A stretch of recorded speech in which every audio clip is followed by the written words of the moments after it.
Ibn al-Qayyim says, whoever seeks Allah truthfully will find him. And whoever finds Allah, Allah will suffice him from anything else in this universe. So he will be free, he will be rich, he will be someone respected. You will see the lights illuminating from his face. He will glow because Allah Azza wa Jal has filled him with wealth and richness, with richness, because he knows who Allah is. But if you miss Allah, if your heart is shallow and hollow from Allah's existence, and you're scattered all over the world, then you will be scattered all over the world. You will not be able to focus. You will not be able to concentrate. When you have Allah in your heart, your provision and worldly gains will come to you regardless of circumstances, obstacles, or people. It will come without any effort from you. Though it was distant, but it will come without you going out of your way to collect it. While the opposite is true. Whoever is focused on this world, so he only focuses on how to achieve his worldly goals, how to secure projects, how to make more money, how to get more influence, how to be more with authority and the likes, then you have a problem. Because Allah will make him fear poverty constantly. Such a person would always have his eye on the ball. What happens if I lose my job? What happens if they sack me? What happens if I lose my contract or lose my project and all my money is gone down the drain? So he's always worried. He goes to bed thinking. He prays, if he prays, thinking of this worldly. He loses the sweetness of salat, of prayer, of worship, of reading the Quran. What Quran?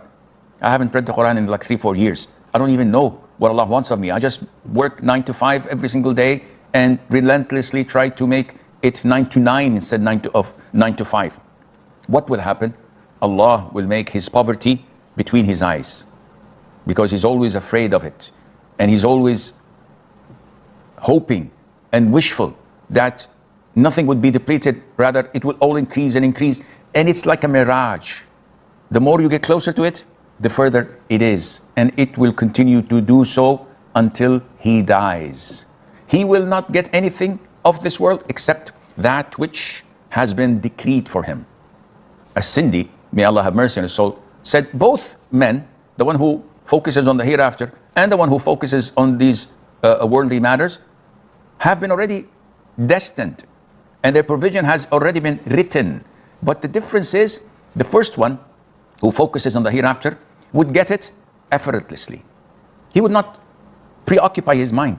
He would not be worried, what will I do tomorrow? What will I do next month? What will happen to me? Why? Because he trusts Allah. He focuses on salat, on reading the Quran, on worshipping Allah. He's focusing on abiding by the Sharia. Whatever Allah tells him to do, he complies, no questions asked, no strings attached. Others don't like this. It doesn't go down their throat well. So they say, no, this is not logical. How can I run my business? How can I run my family? How can I not be free mixing with non-mahrams? This is what Allah said. So no, it doesn't make any sense. So they bend, if not break the rules. And such people will get what was divinely decreed for them, but it would be very difficult. And it would be mixed with so much work and hardship, because they did not submit their will to Allah Azza wa Jal. Ibn al-Qayyim says, no one in this life is more tired than the person whose concern and focus is on worldly matters. Why? He's so tired because he keeps on trying and trying, and his heart is working all the time, instead of that person who has surrendered himself to Allah, submitted his will to Allah, knows that nothing would happen except what Allah has preordained. He does his due diligence, but expecting Allah Azza wa Jal to take care of him. Abu Hurairah tells us that the Prophet said, alayhi salatu wasalam, the Prophet said, sallallahu alayhi wasallam, Allah the Almighty says, O son of Adam, devote yourself to my worship, and I'll fill your heart with contentment and provide for your needs. But if you do not do so, I will fill your hands with worldly distractions, and your poverty will not be relieved. This beautiful hadith is exactly the same. O son of Adam, This is a generic call. No difference between an Arab or a non-Arab, a white or black. This is for all humanity. Whoever responds will be rewarded. And whoever does not will be sinful. Because people, they vary according to the piety in their hearts, not according to the color of their skin. O son of Adam, devote yourself to my worship.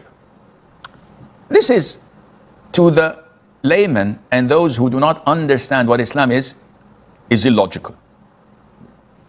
Allah tells us to devote ourselves to His worship.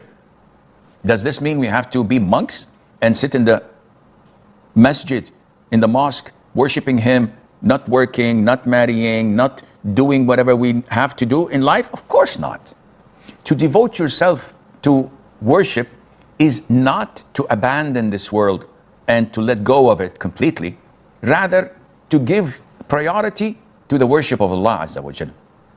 And as a consequence, everything would follow and come accordingly. So, when I pray in the masjid, I'm worshiping Allah. When I'm getting married, I'm worshiping Allah. When I'm working 9 to 5, or I work in commerce and trade to earn money, suffice myself and my family and my children, and to be able to give charity and zakat, and to be able to perform hajj with this wealth that Allah has granted me, I am worshiping Allah. But all of these things revolve around worshiping Allah alone, not the other way around. So when there is a contradiction between what worshiping Allah is and gaining worldly matters, always give priority to worshiping Allah. I want to make money, and there's a project. If I lend someone with interest, I'll gain more money. If I bribe someone, I'll win the contract. If I do this, if I do that, what should I do? Priority to worshiping Allah. Allah says these things are haram. End of story. I don't have to justify. I don't have to bend the rules or cut corners. I need to worship Allah Azza wa Jal. What happens if I do devote myself to the worshiping of Allah? Allah will fill your heart with contentment. So, because your heart is preoccupied with the love of Allah, with the worship of Allah, in this case, you will find that you're self-sufficient. You don't need people. You don't need to beg them. Rather, you found the sweetness of submitting your will to Allah and doing what Allah wants, trusting that Allah will do to you what you want. This is total richness, the ultimate of all wealths. When you have this filling your heart, what will happen? Allah will provide for your needs. That's it. And when Allah tells you, I will provide for your needs, you trust Him. You don't need anyone. But the warning comes afterwards. If you don't devote yourself to my worship, if you don't turn your back to this dunya and do what I command you to do and stay away from haram, which would benefit you in this life and in the hereafter, the consequence would be, I'll fill your hands with worldly distractions. Subhanallah.